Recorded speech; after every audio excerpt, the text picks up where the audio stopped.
Definitely, I'd like to see the math get better. I think it will, so we can add more solar on the hill that we have near my facility. That's property owned by the city. I'd like to cover it in solar.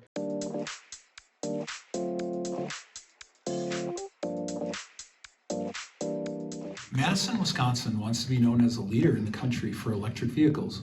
With nearly 100 electric vehicles in its fleet, such as cars, forklifts, and the first electric fire truck in North America, the city is well on its way.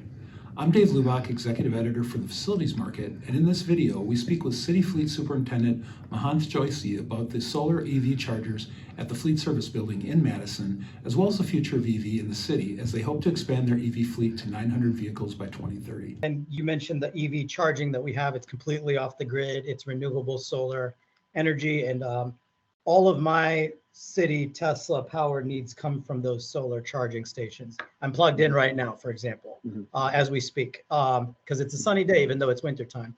Regarding the solar EV chargers for the Teslas and the vehicles, how impactful has that been? And I know as as your fleet grows and more, you maybe need more electric EV chargers. Do you see that as something evolving? And how, I guess first, how impactful has that been so far? So this is huge. So one of the big complaints about EV charging in Wisconsin and elsewhere is that you have to use the grid. And a lot of times the grid is powered by fossil fuel. Now, this is true. That doesn't mean it's not better than fossil fuel vehicles that emit from the tailpipe, which our EVs do not. It's still better, but it's even better to get renewables in the mix, like wind, like solar, like geothermal, and other things. And a lot of grids are working on that, but that's up to the utilities and the private sector to catch up. And it will. I believe we're building a lot of solar all over Wisconsin right now that's feeding into the grid. We'll make it cleaner. That will take time. It's not going to happen overnight. But solar charging you can buy overnight and immediately clean up your fleet's act or your home. That you have right now, do you see that expanding on that fleet or on your campus to include more of those as demand and as you raise your numbers?